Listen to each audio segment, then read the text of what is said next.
میرے محبوب کریم علیہ الصلوۃ والسلام نے فرمایا اللہ پہ بھروسہ رکھ کے سویرے نکل جانا رزق کی تلاش میں۔ کس پہ بھروسہ رکھنا ہے؟ نکلنا تمہارے ذمے ہے، یہ نہ کہنا کہ گھر بیٹھوں گا تو یہیں آئے گا، نکلنا تمہاری ذمہ داری ہے، جتنی ذمہ داری ہے وہ پوری کرنا۔ اللہ پہ بھروسہ کر کے نکل جانا تمہاری ذمہ داری ہے، رب کا ذمہ ہے تمہیں رزق دینا، وہ ضرور تمہیں رزق پہنچائے گا۔ یا رسول اللہ صلی اللہ علیہ وسلم کس طرح پہنچے گا؟ تو ذرا حضور کے لفظوں کا حسن بھی دیکھیے۔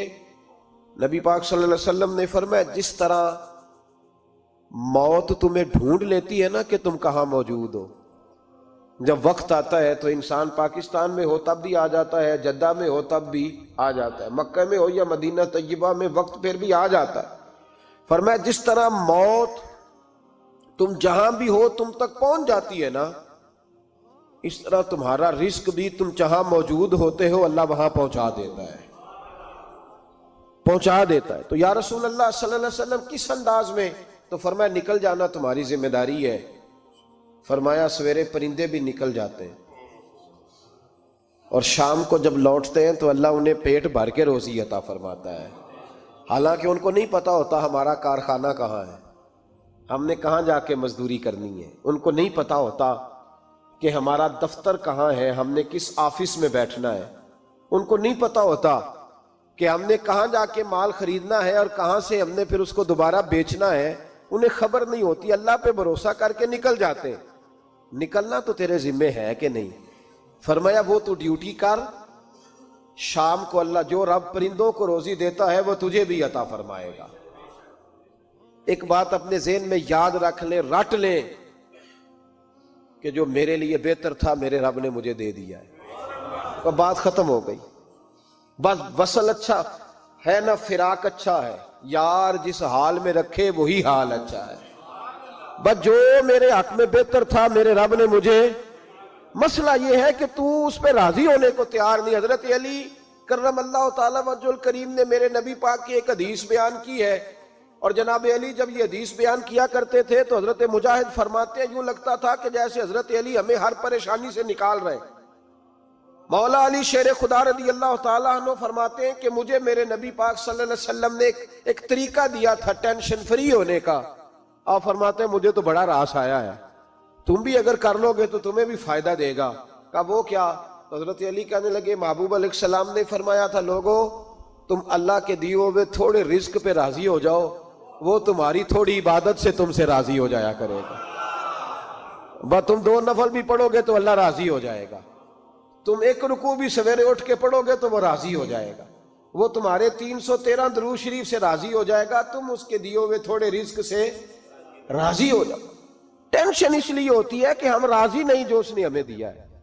وہ حل میں مزید کی جو دوڑ ہے نا، حل میں مزید کی، بے قدرہ کچھ قدر نہ جاتی، کیتی خوب تسلی ہو، دنیا دار پجاری زردے، کتیاں دے گل ٹلی ہو، بک بک روشن اکھیاں تکیو ویکھ حویلی کلی ہو، تے کوچ نصیر اساں جد کیتی پہ جانی تھر تھلی ہو۔ تو یاد رکھیں یہ جو ہے نا مصیبت کے مال آ کیوں نہیں رہا، وہ سامنے والا پلاٹ میرے گھر کے سامنے ہے گھر کے سامنے، پر رجسٹری میرے نام کیوں نہیں؟ یہ مصیبت سانس نہیں لینے دیتی۔ موٹر سائیکل کھڑی کرتا ہے نا جب آ کے دکان سے روٹی کھانے آتا ہے، دفتر سے گھر آتا ہے، کاروبار سے آتا ہے، تو جہاں موٹر سائیکل کھڑی کرتا ہے وہ ٹینشن بڑی ہے کہ کبھی میری ہو جائے نا یہ والی جگہ بھی، تو میں یہاں بھی بورڈ لگاؤں اپنے نام۔ اس نے مالی پریشانی پیدا کی۔ تو جس حال میں ہے، کیونکہ تو نے اپنا یہ حال خود نہیں بنایا، جس نے بنایا ہے وہ بڑا بہتر جانتا تھا کہ تو اسی حال میں اسے اچھا لگتا ہے۔ تو اسے اسی حال میں، ایک بزرگ تھے تو ان کی طبیعت بڑی علیل ہو گئی، بیمار ہو گئے، تو اللہ نے آزمائش دی تو کیڑے پڑ گئے وجود میں۔ ایک کیڑا یہاں سے کھا رہا تھا، اللہ والے بڑے راضی رہتے ہیں اس کی رضا پہ، تو کیڑا یہاں کھا رہا تھا تو نیچے گر گیا، تو بابا جی نے اٹھا کے پھر وہاں رکھ لیا، کہنے لگے جب اس نے تیری ڈیوٹی مجھے کھانے کی لگائی ہے تو میں اس بات پہ راضی ہوں تو نیچے کیوں گرتا ہے؟ بس ٹھیک ہے کھا، جب اس نے تجھے ڈیوٹی جو تیری لگائی ہے۔ سالبہ بن عبد الرحمن ایک صحابی تھے، سالبہ غالباً، نبی پاک صلی اللہ علیہ وسلم کی خدمت میں آئے، کہنے لگے یا رسول اللہ صلی اللہ علیہ وسلم غربت بڑی ہے، میرے لیے دعا کریں اللہ زیادہ مال دے۔ تو محبوب صلی اللہ علیہ وسلم نے فرمایا تو جس حال میں اچھا ہے وہ تیرے لیے بہتر ہے، جس میں تو ہے وہی حال تیرے لیے، فرمایا تو جس حال میں ہے نا وہ حال تیرے لیے بہتر ہے، اسی میں رہ۔ کہ نہیں حضور دعا کرے، فرمایا سال بعد تو باز آ جا، حضور دعا کرے، فرمایا تو باز آ جا، 2-3 دفعہ کہا، ضد کی، محبوب نے فرمایا جا پھر اللہ تجھے زیادہ پیسے دے گا۔ چند بکریاں خریدی، اتنی برکت ہوئی کہ بکریوں کے ریوڑ بن گئے، پھر کچھ بکریاں بیچ کے گائے خرید لی، ان کے بھی ریوڑ ہو گئے، پھر کچھ اونٹ اونٹنیاں لے لی، ریوڑ ہی ریوڑ۔ پہلے 5 وقت مسجد میں آتے تھے، اب فجر اور عشاء رہ گئی۔ پھر مال زیادہ ہوا تو مدینے شہر میں کوئی جگہ ہی نہیں، مدینے سے باہر حویلی خریدی، پھر جمعہ ہی رہ گیا، جمعے کے جمعے آتے۔ زکوٰۃ کا حکم آیا، میرے نبی کریم علیہ السلام نے حضرت ابو ہریرہ کو بھیجا، فرمایا جا اسے کہہ تیری زکوٰۃ بنتی ہے 2.5%۔ سالبہ کے پاس حضور نے پیغام بھیجا، پہلے تو کہا تیرے لیے بہتر نہیں مال، جب اصرار کیا تو اب بڑی برکت ہو گئی، بڑا آیا تو فرمایا زکوٰۃ دے، 2.5% زکوٰۃ ہے۔ اب جب سوچا کہ 5 اونٹوں پہ ایک بکری جائے گی اور بڑا سارا مجھے دینا پڑے گا، اب جب غور کیا تو یہ تو نہ کہا کہ میں نہیں دیتا۔ حضرت ابو ہریرہ سے کہنے لگے نبی کریم علیہ السلام کی خدمت میں عرض کرنا کہ میں خود آؤں گا۔ حضرت ابو ہریرہ نے آ کے عرض کی یا رسول اللہ صلی اللہ تعالی علیہ وسلم، حضور وہ کہتے تھے میں خود آؤں گا، تو کہتے ہیں محبوب نے ٹھنڈی سانس لی، فرمایا اسے کہا تھا کہ تیرے لیے مال بہتر نہیں، اب ہلاک ہو گیا، ہائے افسوس ہلاک ہو گیا۔ ان کو بھی تھوڑی دیر کے بعد احساس ہوا کہ یہ میں نے کیا کیا، نبی پاک کوئی کہہ دیا نہیں ہے، حضور کو کہہ دیا بعد میں آؤں گا۔ اب دوڑے آئے، عرض کی حضور میں سارا کچھ لے کے آیا ہوں، قبول کر لیں۔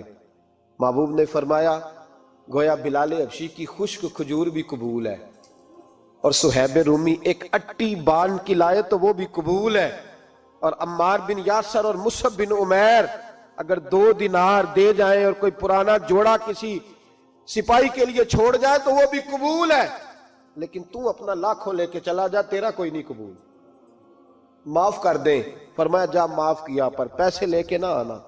اگلے سال پھر آئے، بندے ہوئے ہاتھ ہیں، محبوبہ میں دولت کا کیا کروں گا، آگ لگانی ہے، قبول کر لیں۔ فرمایا تو لے جا، تیرا نہیں قبول، گرا جو ان کی نگاہ سے وہ سنبھل نہیں سکتا۔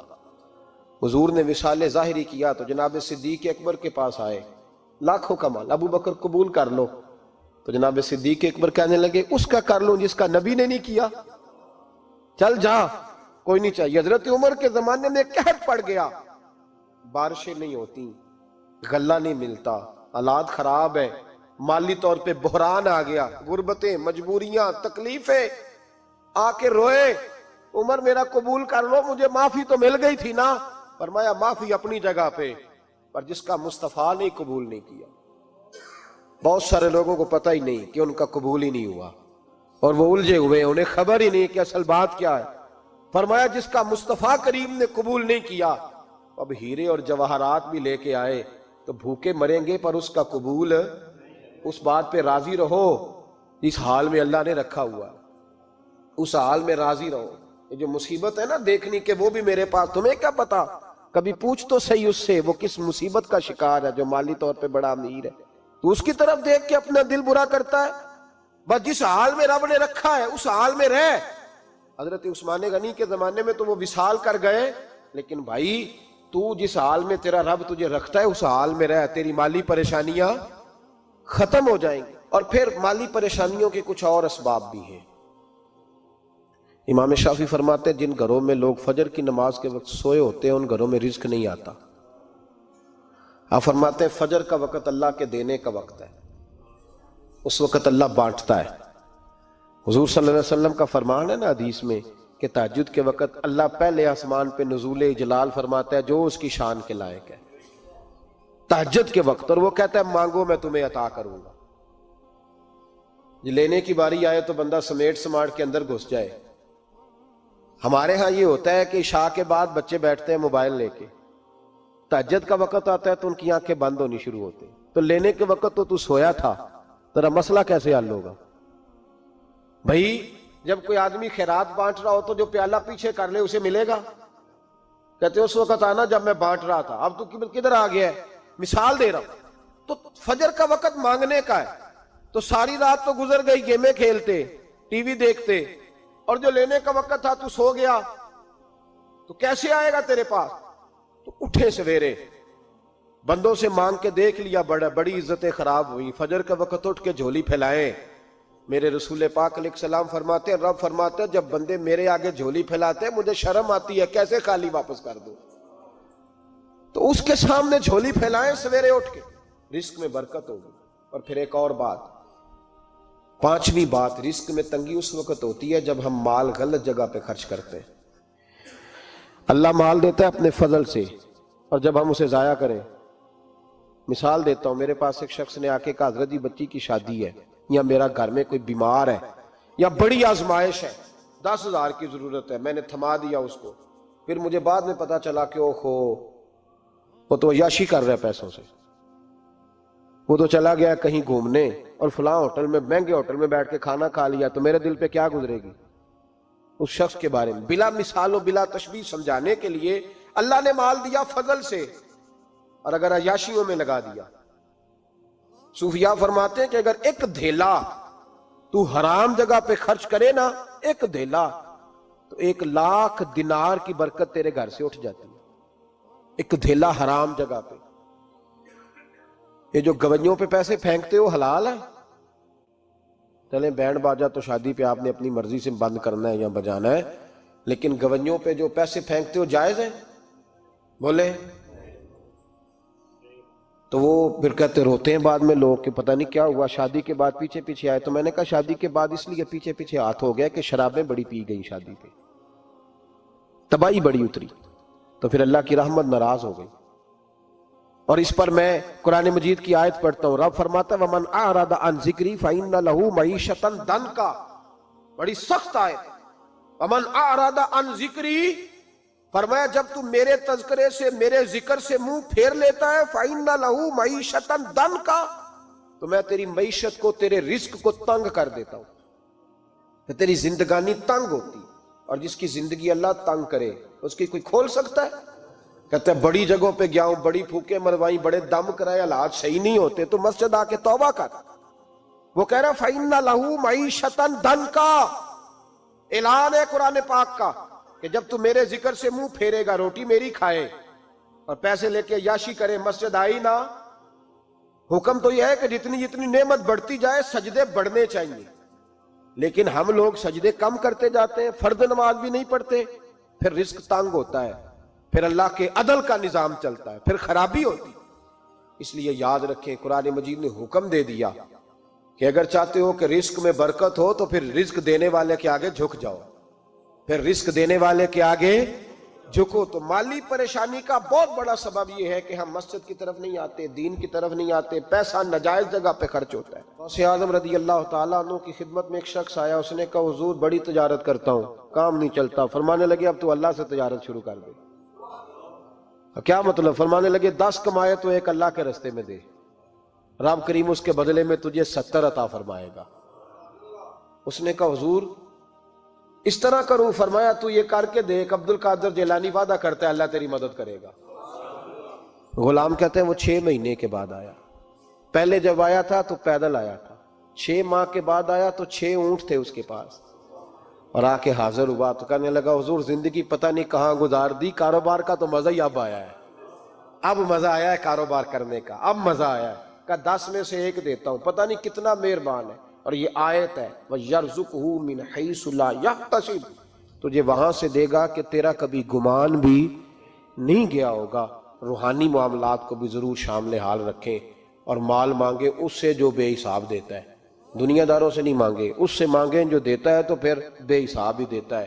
دعا کرتا ہوں اللہ ہر گھر میں برکت پیدا کر دے، ہر گھر میں فضل کر دے. آخر دعوانا ان الحمدللہ.